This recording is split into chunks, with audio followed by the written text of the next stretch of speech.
Bonjour à toutes et bonjour à tous, bienvenue sur la chaîne Découvrir, Investir et S'enrichir. Vous êtes sur la playlist Bourse, faut-il investir sur? Donc aujourd'hui nous allons voir la société Trigano. Donc Trigano est spécialisée dans la conception, la fabrication et la commercialisation de véhicules et d'équipements de loisirs. Son chiffre d'affaires par famille de produits et de services répartis comme suivant. Donc véhicules de loisirs 94,5%, camping-car 78,2%. Donc à l'intérieur des véhicules de loisirs, vous avez donc le camping-car à 78,2%. Vous avez, qu'est-ce qu'on a d'autre? On a différentes choses. On a des caravanes, on a des résidences mobiles, pardon, et autres à 1,8%. En outre, le groupe propose des équipements pour les véhicules à 8,5%, réfrigérateurs, appareils de cuisson, terrasses, etc. Camping profit, et ainsi que des services de location et de financement. Ensuite, nous avons les équipements de loisirs, donc 5,5%, essentiellement les remorques et équipements de jardin.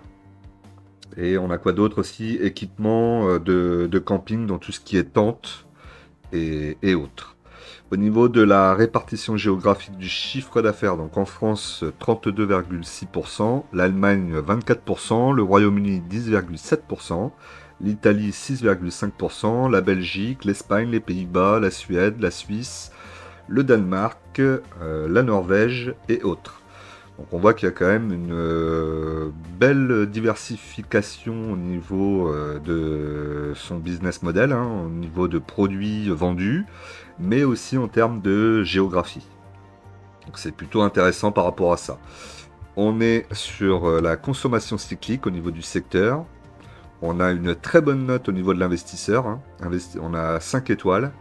Après, en ESG, on est sur C, donc ça c'est un petit peu moins bon. Mais en tout cas, au niveau des investisseurs, c'est rare de voir du 5 étoiles, donc c'est à souligner quand même. Au niveau des actionnaires, on va regarder ça. On a, alors d'abord, au niveau des dirigeants, donc on a Stéphane Gigou. On va regarder si on retrouve la famille au niveau des actionnaires. Donc actionnaire, on a François-Marie Feuillet. 47,90%. Alors, est-ce qu'on le retrouve au-dessus? Dans les administrateurs, on le voit ici. Ok, donc c'est le président. Donc ça, c'est plutôt pas mal. On a Séverine Soumer-Feuillet. Donc ça doit être sa femme, j'imagine. 5%. Et Alice Feuillet. Donc on doit tous les avoir ici, j'imagine. Marie-Hélène, elle est ici. Et Alice, elle est ici. Donc là, on voit quand même qu'au niveau de la société, elle est encore tenue à plus de 50% par la famille. Ensuite, au niveau des actionnaires, on a Pascal Investissement, donc ça je connais pas, et Amiral Gestion. Ok. Bon, ça c'est un bon point, hein, d'avoir la famille qui est toujours aux manettes de la société, ça j'aime bien. Donc la société a son siège social à Paris. Au niveau de ses concurrents, entre guillemets, hein, parce que c'est toujours pareil, on n'est pas toujours sur les mêmes secteurs d'activité, mais ils les mettent quand même dans les mêmes catégories. On voit que ça a été un petit peu difficile quand même sur 1 an et 3 ans pour Trigano. Et sur les autres... Alors on va peut-être pas regarder sur les autres, on va regarder plutôt la moyenne. La moyenne sur 3 ans était à moins 17,9 lorsque Trigano fait moins 27,65. Sur 1 an, on est à plus 9,81% lorsque Trigano est à moins 9,28%. Donc là, on voit qu'ils sous-performent le secteur. Sur 5 jours, ils sont en positif lorsque la moyenne du secteur est en négatif. Et la variation, on voit que c'est plus ou moins la même chose. Ok, en tout cas au niveau des investisseurs et analystes, on voit qu'ils sont à l'achat, ils sont 8 à l'achat pour un cours à 119 et avec un objectif à 174,12, soit un écart de 46% en plus-value, si jamais ça devait arriver à ce qu'ils imaginent les analystes. Donc 119, actuellement on est à 118,50, puisqu'aujourd'hui l'action recule de moins 0,42%. Donc peut-être une opportunité d'entrer sur le dossier. On va voir ça tout à l'heure à la fin sur le graphique. Qu'est-ce qu'on va regarder d'autre? Eh ben, on va aller regarder maintenant les finances tout de suite. Je vous rappelle que l'investissement en bourse peut provoquer une perte partielle ou totale de votre capital. Vous ne devez en aucun cas copier ou reproduire mes prises de position. Je ne suis pas un conseiller financier, mais un particulier qui investit en bourse à titre personnel. Au niveau des finances, alors, au niveau des finances, on voit le graphique résultat, compte de résultat et prévisionnel. Donc, la marge nette qui est en vert ici, là, on est aux alentours de entre 8 et 10% suivant les années. Hein. 2024, c'est pas si mal que ça. Ensuite, ça rebaisse un petit peu pour 2025-2026.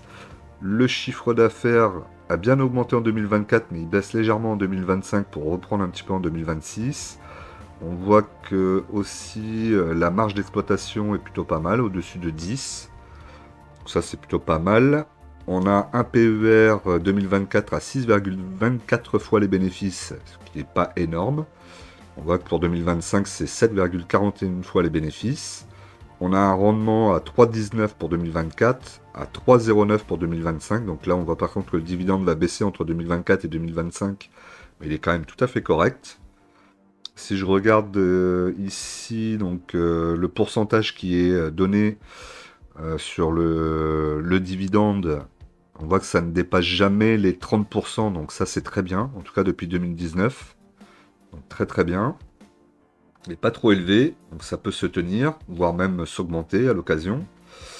Au niveau du chiffre d'affaires, donc chiffre d'affaires pour 2023 est 3 milliards 480 millions. Pour 2024, 3 milliards 929 millions.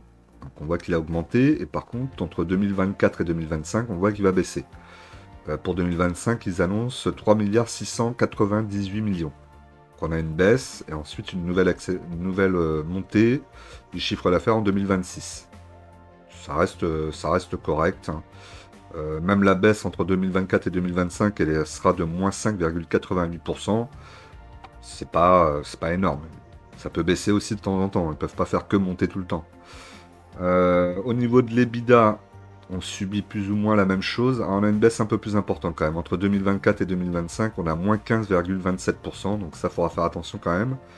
Mais c'est pas, ça me paraît pas être complètement déconnant par rapport à la société. On va descendre, on va regarder ici le prévisionnel. Donc là, on voit, comme je vous ai dit tout à l'heure, le chiffre d'affaires qui augmente en 2024, légère baisse en 2025 et une réaugmentation en 2026. A priori, il n'y a pas de dette. Non, on voit pas de dette là ici. Vous voyez, les barres bleues sont tout au-dessus. L'EBITDA augmente. Le flux de trésorerie qui est en violet un petit peu baissé en 2024, mais il remonte en 2025 et 2026. Plutôt pas mal. Donc là, vous voyez, hein, il n'y a pas de dette puisqu'on est en négatif. Donc on a même une trésorerie positive de 359 millions en 2023, 240 millions en 2024, 574 millions en 2025. C'est plutôt correct. On va continuer. Le CAPEX, ça c'est toujours important de voir qu'une société investit. Donc là, l'investissement est aux alentours de 70 millions. On va l'arrondir à 70 millions. Ces alentours-là, vous voyez il va quand même baisser progressivement hein, jusqu'en 2026, mais c'est léger quand même. C'est très léger. Donc rien de bien méchant. Il continue quand même à investir, donc ça c'est très bien. L'EBITDA, donc marge nette, ce que je vous disais, donc 8,85% en 2023, 9,35% en 2024.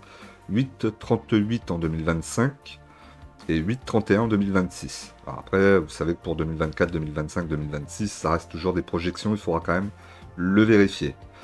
Le ROE, 20%, 20,92%, c'est plutôt pas mal en 2023, 20,26 en 2024, 14,84 en 2025 et 13,05 en 2026. Alors là, c'est pareil, petit point à faire attention quand même, que ça continue pas à baisser pour 2027, 2028, etc. Mais les choses peuvent encore changer d'ici là. Le CAPEX, donc on l'a vu. Ici, le flux de trésorerie, on a vu. Le dividende, donc 3,50 € par action en 2023. 3,79 en 2024, 3,67 en 2025 et 3,60 en 2026. On a une baisse là pour 2025 et 2026, mais c'est pas non plus, vous voyez, moins 3,14% et moins 1,9% pour les 2025 et 2026. Le bénéfice net par action subit à peu près la même chose, hein. Il augmente en 2023-2024 et il baisse légèrement en 2025 et 2026. Même pas, c'est même 2025 qui va baisser. Entre 2024 et 2025, il va perdre moins 15%. Et après, en 2026, a priori, il va repartir un peu de l'avant avec plus 0,37%. Ok, donc ça c'est bon. On va regarder maintenant la cotation. Parce que j'aime bien voir un petit peu la map, ce qu'elle donne. Est-ce qu'on a beaucoup de rouge ou au contraire on a beaucoup de vert? Surtout sur les... Il y a 1 an, 3 ans, 5 ans et 10 ans, c'est toujours ça qui est intéressant à regarder. Voilà, on voit que sur 3 ans, on est en négatif, moins 24,71. Sur 1 an, moins 8,35. Donc là, on fera quand même attention, hein. Ça fait peut-être dire que depuis 3 ans, Trigano a un petit peu plus de difficultés. Sur 5 ans, plus 46,22. Et sur 10 ans, plus 651,43.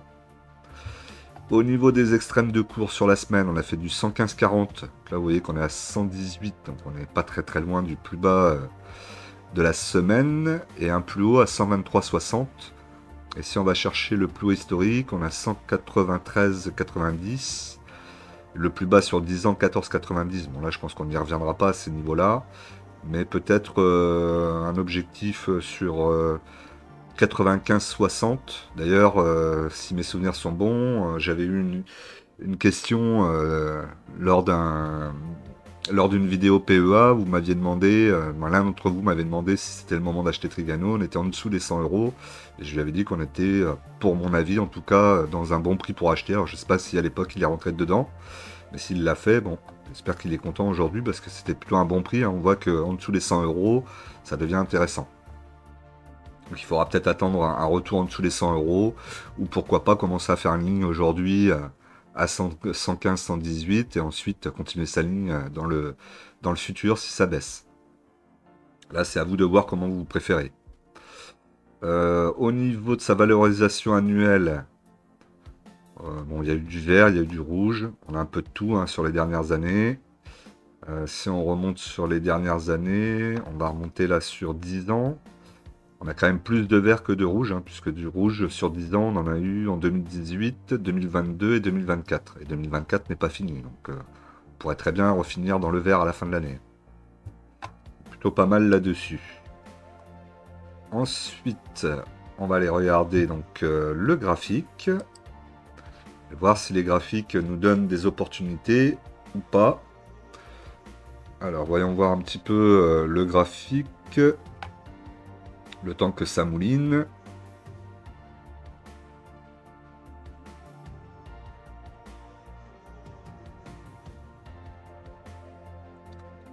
Alors au niveau du graphique, donc là on est sur un graphique journalier. On voit les tendances, hein, les lignes de tendance ici qui sont en train de faire un biseau. Donc elle a cassé par le haut le biseau. On voit la moyenne mobile 20 périodes qui est en train de bien se repositionner au-dessus. On voit la moyenne mobile 50 périodes aussi, et on voit que la moyenne mobile 100 périodes, elle est en train de repasser en dessous. Donc là, on est plutôt dans quelque chose qui me paraît être intéressant, même si on voit la résistance à 122,10, qui devrait bloquer un petit peu. D'ailleurs, elle a tapé 2 fois. On va peut-être avoir encore un petit blocage ici, mais déjà, on est sorti de ce biseau, là, vous voyez, de la tendance en bleu clair. Ici, bleu clair, bleu clair. Et on va quand même regarder quand même sur du long terme, parce que en journalier, j'aime pas trop. Alors sur long terme, on va reprendre un peu de recul. Sur long terme, on voit moyenne mobile 20 périodes ici, qui effectivement est encore en dessous de la moyenne mobile 50 périodes, mais ça se touche, hein, ça travaille dessus. Donc on va peut-être avoir encore une petite baisse. Là actuellement, elle est positionnée sur la moyenne mobile 100 périodes. Moyenne mobile de 200 périodes est beaucoup plus loin, on est à 68,02, donc je pense pas qu'on y retournera tout de suite, même si on voit que par le passé on y est allé il n'y a pas si longtemps que ça en plus. Là, on a plutôt une conjonction, on est plutôt en train de chercher notre direction et ça fluctue un petit peu avec la moyenne mobile 20 périodes. Donc il va peut-être y avoir une opportunité d'achat intéressant sur Trigano, peut-être sous les 100 euros. Pourquoi pas. Ok, donc là, on va regarder avec un autre indicateur. On va mettre un comparatif du 440. Le classique. Ça parle pas toujours. Ça permet quand même de voir quelques petites choses. Le CAC. C'est vraiment pas très réactif aujourd'hui l'ordi. Sur le max, on va regarder. Donc sur le max, on voit que Trigano en bleu surperforme le 440 depuis le 31 août 2015. Par le passé, ça l'avait fait un petit peu au-dessus du 440, mais pas tant que ça. On était plutôt en train de suivre le 440. Et là, depuis 2015, on voit que Trigano surperforme largement le 440 quasiment tout le temps. Donc ça, c'est plutôt intéressant pour une action. En plus, qui verse un dividende, donc plutôt pas mal. Voilà ce que je pouvais vous dire sur la société Trigano. N'hésitez pas à me dire dans les commentaires ce que vous pensez de ce dossier. Est-ce que vous êtes déjà investi peut-être dessus? Pensez à vous abonner, à liker comme d'habitude, à mettre des commentaires. On essaie de mettre un maximum de commentaires et de likes. N'hésitez pas à partager aussi la vidéo. Et pour ceux qui ne sont pas encore investis en bourse et qui souhaiteraient commencer à investir en bourse pour, pourquoi pas, se créer leur retraite, hein. N'hésitez pas à aller voir dans la description. Vous avez un guide gratuit que vous pouvez télécharger pour commencer à investir en bourse en toute sécurité, en toute sérénité. Allez, à très vite!